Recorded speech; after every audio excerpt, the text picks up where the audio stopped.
अस्सलाम वालेकुम फ्रेंड्स, मैं हूं उस्मान अशरफ और आप देख रहे हैं बिजनेस पॉइंट यूट्यूब चैनल।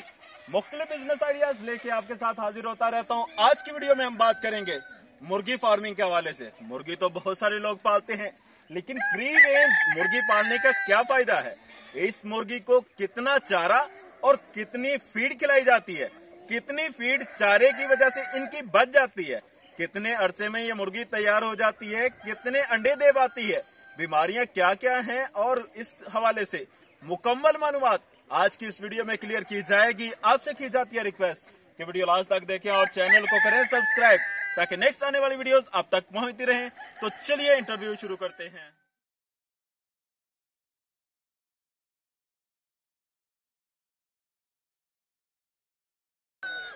रिवायती फार्मिंग से निकले, कम इन्वेस्टमेंट करें, फ्री रेंज में इसको पालें और ज्यादा पैसा कमाएं। आप क्या हाल है भाई, कैसी तबीयत? हाँ जी, शुक्र अल्लाह का। अपना नाम बता दीजिएगा। मेरा नाम सर राना इमरान है। लोकेशन बता दीजिएगा। लोकेशन सर ये जिला सियालकोट, तहसील कसोल, गाँव पिंडी का है।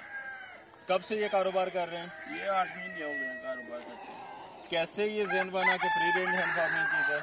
बस कुछ लॉकडाउन की वजह से कारोबार सारे बंद हो गए थे, तो फारग ने तो यूट्यूब पे सर्च करके बस तो काम इस पे देन बन। बहुत सारे लोग हैं जो ये मुर्गी फार्म तो कर रहे हैं, लेकिन वो एक फार्म के अंदर उसे बाउंड रखते हैं और वहीं पे पालते हैं। लेकिन आपने ये साथ जैसे बकरियों को खुला जो है एक बाड़ा बना दिया जाता है, आपने भी साथ बाड़ा बना दिया, इसकी क्या वजह?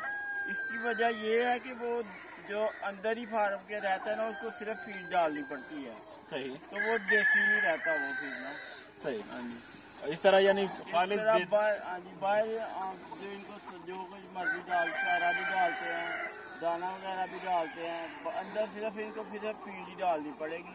आपने बताया कि चारा भी डालते हैं, चारा वैसे ही काट के ला के डाल देते हैं या उनको कुतरते हैं? पहले नहीं, कुतर के डालते हैं। कुतरते और साबुत भी, जैसे बरसीन वगैरह वो वैसे भी डाला जा सकता है। हाँ। चारे में क्या क्या चीजें खिलाई जा सकती है? चारे में ज्यादा तो पालक इनको इस्तेमाल होती है। पालक में विटामिन ज्यादा होते हैं। सही। पालक बरसीन तो अभी शुरू हुआ है ना, वैसे पहले जड़ी बूटी घास वगैरह जो वही डालते थे पहले इनको। डे ओल्ड का चूजा आपने डाला? हाँ जी, डे ओल्ड का डाला था। सही। तो ये बताइएगा कि कितना चूजा आपने डाला और तैयार टोटल कितने माह में कितना हुआ? ये हमने 3000 चूजा डाला था। सही। तो तकरीबन कोई बीमारी 2 दफा आ गई थी। सही। उससे 400 चूजा, 400 के करीब जो है वो ज़ाया हो गया था। 400 के करीब ज़ाया हो गया, बकिया सारा तैयार हो गया। बाकी माशाल्लाह सारा तैयार हो गया। मतलब ये कि आपने टोटल जो 3000 चूजा डाला था उनमें से 2600 तैयार हो गया। 2600 तैयार हो गया। ये कितने माह में तैयार हुआ? ये 6 माह लगे हैं इसको तैयार होने में।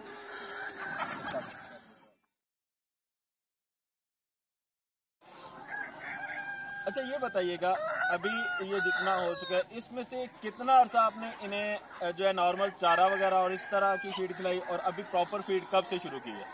इसको पहले 40 दिन जो है ना वो लाजमन फीड डालनी पड़ती है। सही। क्योंकि उससे चूजा जो है ना वो अपनी ग्रोथ बना जाता है। सही। तो उसके बाद बेशक आप फ्री रेंज पे इसको ले आए, चारा वगैरह, मक्की वगैरह वो डालते रहें। लेकिन जो अंडे जब इसकी 5 माह से ऊपर 5.5 माह तक उम्र हो जाए ना, तो फिर इसको फीड डालनी पड़ती है अंडे वाली। सही। सुना है कि अगर फीड प्रॉपर डाली जाए तो ये 4 माह के बाद भी अंडे देना शुरू कर देती हैं, क्या ख्याल है आपका? नहीं, 4 माह वाली देसी ये झूठ है, बिल्कुल कोई भी नहीं। देसी जो है ना वो 6 माह से पहले अंडा नहीं देती। सही। अभी ये अंडे देना शुरू हो गई। ये बताइएगा कि अभी ये माल आपने जो 2600 बताया, ये 2600 पूरा या इसमें से कुछ सेल हो गया? कुछ नहीं, इसमें से कुछ सेल कर दिया। ये अभी 2300 है तकरीबन। 2300 मुर्गे और मुर्गियां मिला के। हाँ जी। इनमें से डेली बेस पे आपको अंडे कितने हासिल हो रहे हैं? हासिल अभी तो तकरीबन 400 के करीब अंडा हासिल हो रहा है। सही। हाँ जी। अच्छा, ये बताइएगा आपने ये जो शेड डिजाइन किया है, इस पे आपका कितना खर्चा आ गया? शेड पे जो है ना वो 7.5 लाख रुपया लग गया। 7.5 लाख रुपया। इस साइड पे मैं देख रहा हूँ कि ये आपने बिल्कुल सादा जो है ये शेड डिजाइन किया है, इसकी क्या वजह है कि ये सादा? क्या वो फार्म कम पूरा नहीं था इसके लिए? वो जगह तंग हो गई थी। सही। इसलिए ना ये साथ में ये तैयार किया था। फिर इस पे टोटल कितना खर्चा आ गया होगा? इस पे तो खर्चा तकरीबन 10,000 रुपया आ गया। जी फ्रेंड्स, देख सकते हैं कि 10,000 रुपये में भाई ने एक प्रॉपर फार्म बना लिया छोटा सा। तो ज़रूरी नहीं है कि आपके पास अगर पैसा तो आप वही फार्म बनाएं। आप अगर पैसा कम है तो ये बिल्कुल सादा फार्म भी बना सकते हैं, क्योंकि हर 5 साल के बाद तकरीबन बंदे का बिजनेस प्लान चेंज हो जाता है। तो इसलिए आपने अगर इन्वेस्टमेंट करनी है तो उस हिसाब से करें कि अगर आपको बिजनेस चेंज करना भी पड़ता है, आपका माइंड चेंज हो जाता है, किसी और तरफ मूव हो जाता है, तो आपको जो इतना आपने इन्वेस्टमेंट किया वो जाया ना जाए। तो ये सादा शेड जो है, आप 1 साल के लिए करना चाहते हैं, 2 साल के लिए करना चाहते हैं, सादा शेड में भी आप काम कर सकते हैं। जैसा कि भाई ने बताया 10,000 रुपए में ये सारा फॉर्म इनका ये सादा तैयार हो चुका है, तो आप भी इसी अंदाज में कर सकते हैं।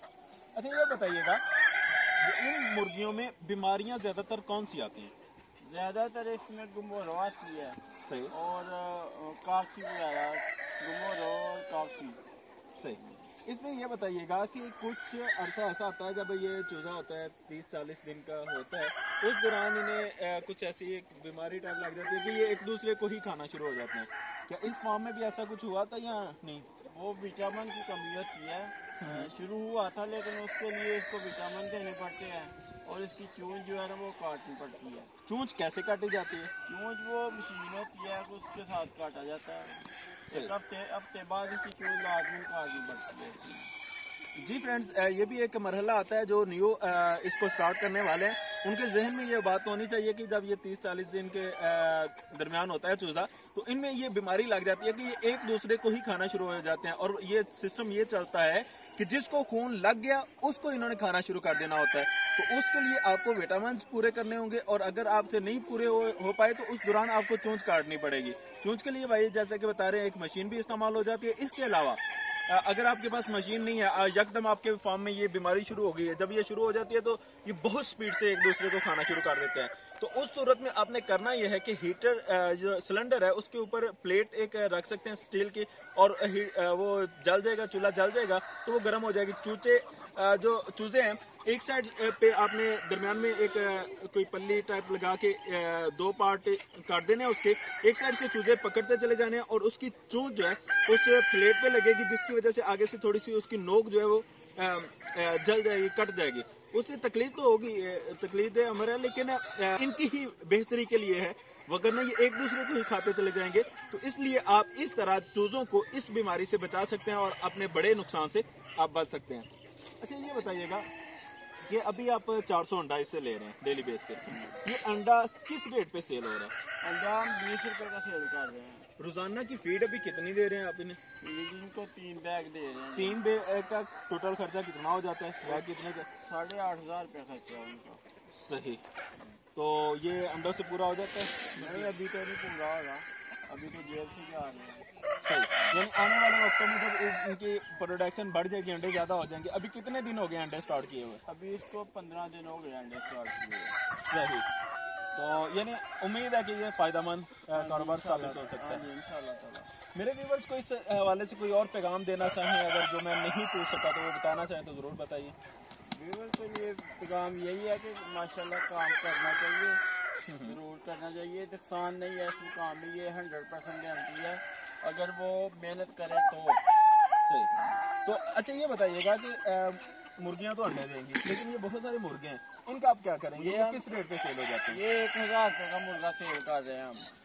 सेल हो जाते हैं इजीली 1,000 का? किसको सेल करते हैं आप? ये कस्टमर ले जाते हैं आगे, गांव वाले, गोश्त वाले जो है सारे ले जाते हैं। सही। यानी देसी मुर्गी के जो शौकीन है वो आके आसानी से आपसे रब्ता करके आपसे ले सकते हैं माल, और वैसे भी फायदेमंद होता है ये। और उसके बाद जब मुर्गियां एक्सपायर हो जाएंगी तो उसका क्या किया जाता है? उसको भी गोश्त के लिए सेल कर देंगे, गोश्त पे। तो जी फ्रेंड्स, बहुत सारे क्वेश्चन जो मैं क्लियर कर सकता था वो मैंने किए, और जो बाकी रह गए फिर किसी और वीडियो में बात करेंगे। और जो बातें रह गई हैं कमेंट में जरूर डालिएगा, ताकि नेक्स्ट टाइम जब हम वीडियो बनाएं तो उसमें जरूर क्लियर किए जा सकें। इसी के साथ उस्मान अशरफ को दीजिए इजाजत।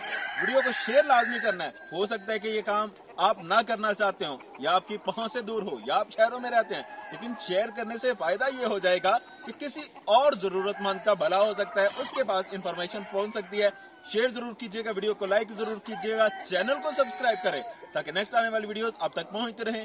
जज़ाकल्लाह, अस्सलाम वालेकुम।